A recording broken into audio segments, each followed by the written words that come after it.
আসসালামু আলাইকুম dear viewers, আজকে আপনাদের সামনে আরেকটা নতুন লেসন নিয়ে হাজির হলাম। তো এই বক্সে আমার কি কি কি রয়েছে তা জেনে নিই, কি কি শব্দার্থ বা ইডিয়ামস ফ্রেজেস রয়েছে তা জেনে নিই, পরিচিত হয়ে নিই।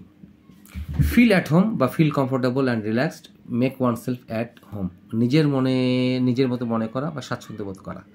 Wait the bed, wet your bed হচ্ছে দুর্ঘটনাবশত বিছানাতে প্রস্রাব করা। Wet yourself, wet your pants হচ্ছে দুর্ঘটনাবশত প্যান্টে প্রস্রাব করা। ওয়েটলি হচ্ছে একটা অ্যাডভার্ব, ভিজা অবস্থায় বা in a state of wet. As one, all together, all at once সবাই একসঙ্গে বা একসাথে।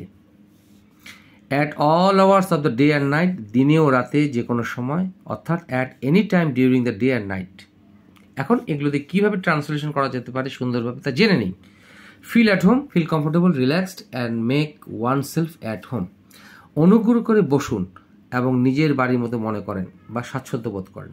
Please have your seat and make yourself at home. Make yourself at home, নিজেকে নিজের বাড়ি মনে করুন, অথবা কি করুন, ফিল অ্যাট হোম, নিজের বাড়ি মনে করুন বা স্বাচ্ছন্দ্য বোধ করুন, বা ফিল কমফোর্টেবল অ্যান্ড রিল্যাক্স, নিজের বাড়ি মতো মনে করেন বা স্বাচ্ছন্দ্য বোধ করেন। তাহলে কী হলো, আমরা এই শব্দটা লিখব, আসন গ্রহণ করেন বা বসেন এবং বাসাটাকে নিজের বাড়ির মতো মনে করেন বা এখানে স্বাচ্ছন্দ্য বোধ করেন, ইজি হয়ে বসেন। আমরা বলি না, make yourself at home অথবা ফিল অ্যাট হোম অথবা ফিল কমফোর্টেবল অ্যান্ড রিল্যাক্স, হয় এটা ইউজ করবো, নতুবা ইউজ করবো, নতুবা এটা ইউজ করবো। আচ্ছা, এখন আসি wet the bed, wet your bed যে দুর্ঘটনাবশত প্রস্রাব করা, অথবা wet yourself, wet your pants অর্থ হচ্ছে দুর্ঘটনা প্যান্টে প্রস্রাব করা। 3 বছরের শিশুটি এখনও বিছানায় প্রস্রাব করে। দ্য 3-year-old kid, দেখেন এই প্যাটার্নটি, 3 বছরের শিশুটি, the 3-year-old kid is still, এখনও, যেহেতু থার্ড পার্সন সিঙ্গুলার নাম্বার এই জন্য ওয়েটস হলো, ওয়েটস দ্য বেড, বিছানায় প্রস্রাব করে, অথবা স্টিল ওয়েটস হিজ বেড, তার বিছানাতে প্রস্রাব করে।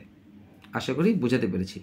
হয় আমরা এটা ইউজ করবো, নতুবা আমরা এটা ইউজ করবো, স্টিল ওয়েটস হিজ বেড।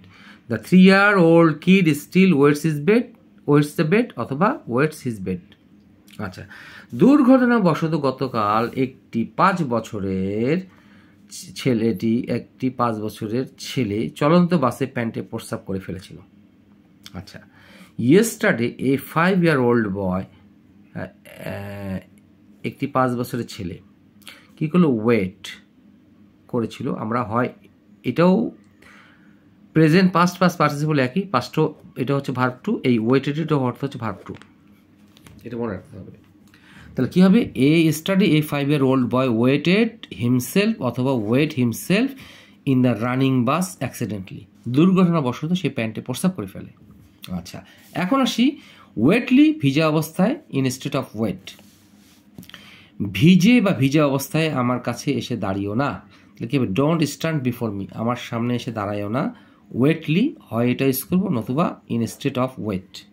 আশা করি বুঝাতে পেরেছি। এখন আসতেছি সবাই একসাথে, as one, all together, all at once, অথবা আরেকটা হচ্ছে at all hours of the day and night, দিনে ও রাতে যে কোনো সময়। আচ্ছা, এখন দেখি 5 নম্বর এক্সাম্পল। চলো সবাই একসঙ্গে না বলি বা একসাথে না বলি। লেটস আটার, সবাই উচ্চারণ করি কি, নো। লেটস আটার নো অ্যাজ ওয়ান, সবাই একসঙ্গে, অথবা অল টুগেদার, অথবা অল অ্যাট ওয়ান্স, হয় এটা ইউজ করবো, নতুবা এটা ইউজ করবো, নতুবা এটা ইউজ করবো। এখন আসি, এখানকার কিছু রেস্টুরেন্ট দিনে রাতে সবসময় খোলা থাকে। তাহলে কিছু রেস্টুরেন্ট, তাহলে এই few restaurants in here, in দিতে পারি, না দিতে পারি, এই জায়গায় ইন হিয়ারটা দেওয়া উত্তম। A few restaurants in here remain open হচ্ছে খোলা থাকা, এই খোলা থাকার ইংরেজি হচ্ছে রিমেইন ওপেন। খোলা থাকে কি, at all hours of the day and night, দিনে রাতে সবসময় খোলা থাকে। অথবা a few restaurants in here remain open at any time during the day and night. আশা করি বোঝাতে পেরেছি। এখন এই এক্সাম্পলটি বাংলা লিখতে ভুলে যাওয়া হয়েছে, আমি তাও বলে দিচ্ছি। ইউ ক্যান গিভ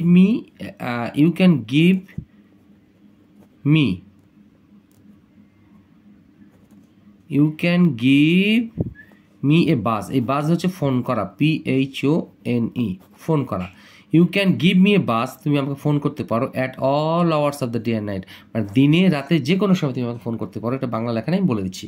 এখন আপনাদের লেসনটি আরেকবার দেখানোর চেষ্টা করছি যাতে করে আপনারা সুন্দরভাবে বুঝতে পারেন। তো লেসনটি ভালো লাগলে অবশ্যই লাইক শেয়ার কমেন্টস করবেন। আসসালামু আলাইকুম।